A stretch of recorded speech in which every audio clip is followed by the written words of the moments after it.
G'day everybody. I want to talk about a realistic outcome if you ever want world peace. And it's not a very good one, definitely for some, because what happens in life when you go to make peace and there's big bad things around, some people are going to call punishments. That's how we all feel better and know that things are happening and we get just and all that kind of stuff. So if you're killed, you've got to expect to be killed and all that kind of thing. And because of all that, that means that you have to fight in the end. Right? But imagine all the problems in the world are mostly caused by, as scientists will say, and I'm going to put it down as 10% to make sure.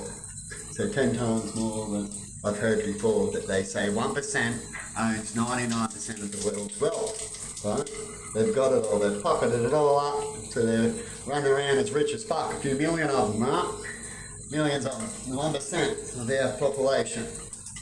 So we'll make it 10, because these people have people that follow them as well, because they love money, and also bad people, as in a rich person can get a bad guy to go kill someone instead of a hitman. So they have these people too. So we'll have 10% of people around the world.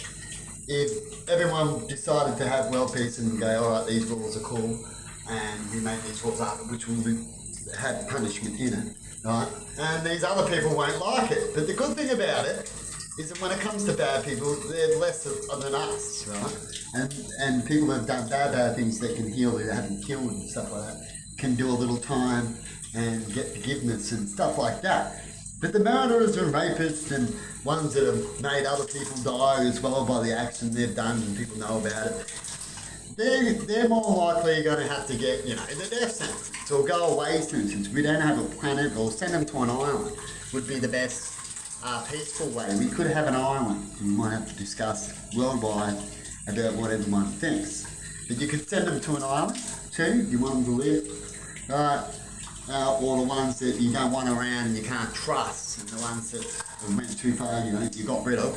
But the ones that you can't trust, you feel that it's right to kill them, but they can have another chance, but they're too risky, you can send them to an island kind of thing, until you know that the risk is not there so much anymore.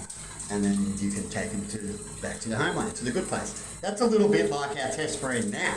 See, if there's a heaven, you can't get born there, or you've got a chance of changing and being something. So to get to heaven, you have to, or to this alien planet, or to meet aliens that are in a different way of race, like heaven, right?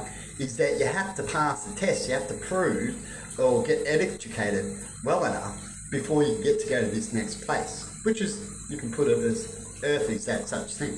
So if you don't, you learn and you move on, so the time you go to die, you can move on to this heaven, because you passed the test and you got it right, and you're a righteous person, and heaven has chosen you to believe that we can bring you in here like a new citizen, right? Or you restart again, you get another chance to restart, but if you've had too many restarts, then they make a decision that you just go live in hell, because that's what your soul is, and you'll be better off over there and fit in over there, right? So imagine all that. Imagine this is a test, no? Like a lot of people say. If it is, what would you be doing? But anyway, I'll get back to how could you get world peace in such a place like here? It's a test. How do we get everyone on the right track to find out where they need to go, right? And hopefully, how do we get everyone wanting to upgrade? The upgrade track's the best way. And how do we upgrade? Is by connecting, and how we connect the best is by being loving, true.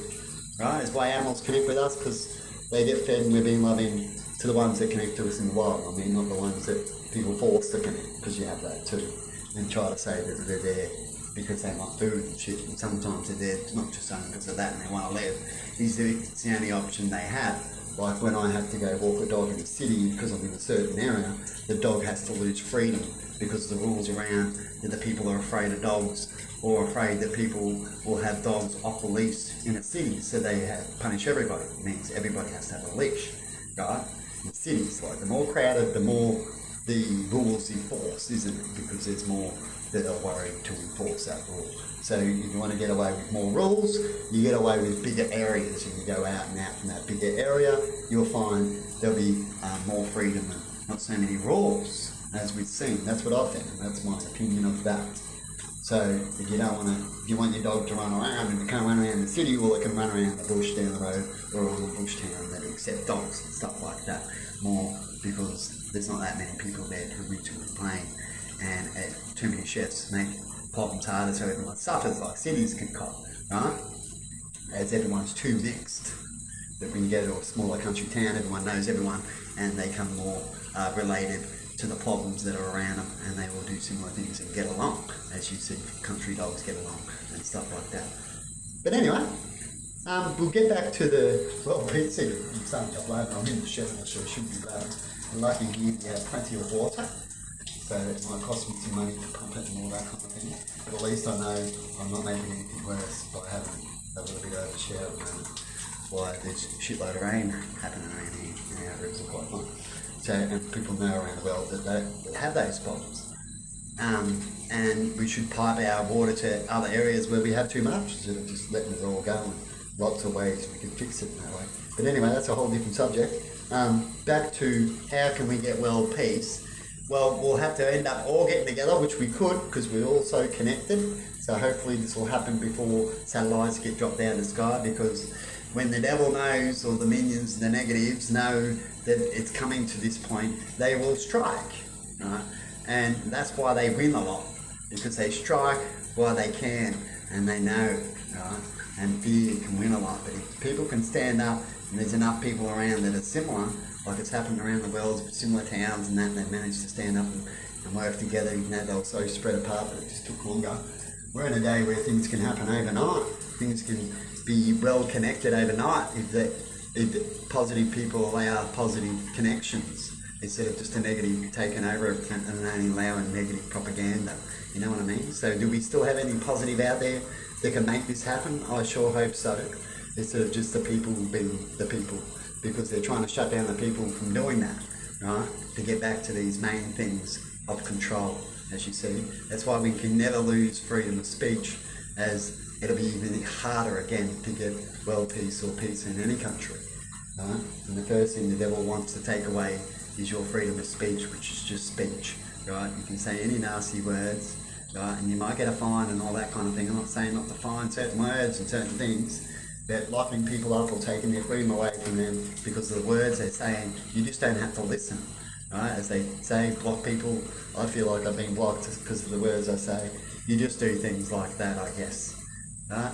But when it comes to this world peace, these people are either going to change or not. They're not going to change. We're going to have to war, right? And you know what they're going to do? Besides the tactic I just talked about, they don't get away with all that. They're going to go underground. That's why we have these underground cities. Okay, guys, hear about it. Israel's dealing with it now.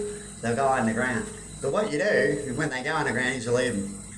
You leave them for a while. And you send them, if you can, communicate to them in some sort of way, that they need to wake up, and it's best to decide you're either going to die down there and be known as a fucking coward and a bad coward and a devil, and that's where you died at, or you can come up and face it and be known that you faced your fears and you took it down and you wanted to heal to help your kids, because you might have kids, or to help your name, right? So it's up to them to have the choice.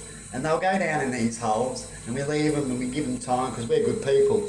And we take our time and we get it all ready to make sure everything's right, as we see safety purposes a good thing, right? And then we figure out how we get them out, and we can get them out by gassing them out, right? By getting into their airways. They're going to need something called penetrating into their airways, and we can either use gases in some sort, put them to sleep, and pull them out, and then make them face their judges if we can pull that off, and then up gas and ways, right? If you could, that would be the best way.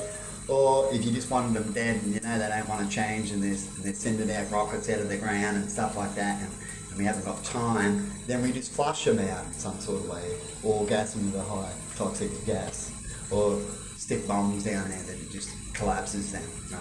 So in the end, they fail hiding. It's like trapped in a corner. That's their plan in the end, is they'll buy their time by going underground and being trapped in the corner, and then try to do their little stabby moves and push their buttons while bombs blow up behind them while they're in their corner. So you got to expect that, and expect everywhere they've been and all that kind of stuff. It's a big thing. I know all about it, and I can rave on all about it. But that's what will go down, and that's how you get real peace. without, like they say, it gets worse before it gets better. We've hit a point where it may have to get worse before it gets better.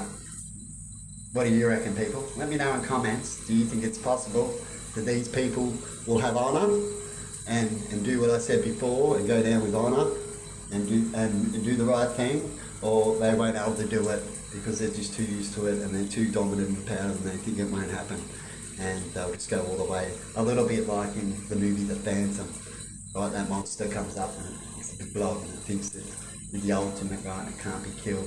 You think they're going to be like that. In the end, the blob loses. But there's a little speck of them. And in the end, you know what? When it comes to balance, when it comes to that, usually there's always a speck. But you gotta hope the speck changes and upgrades over time, which things do, negative or positive. But anyway, I'm gonna leave it there because I've got to get out because I'm gonna start wrinkling and I've been in the shower for like 15 minutes and I'll have probably plenty of people who want to give me comments about that. So knock yourself out with that because I can talk about how we can fix such situations so people don't even have to complain about it. So how cool is that? Anyway, I'll leave you to it. Have a good Christmas and a Happy New Year. See ya.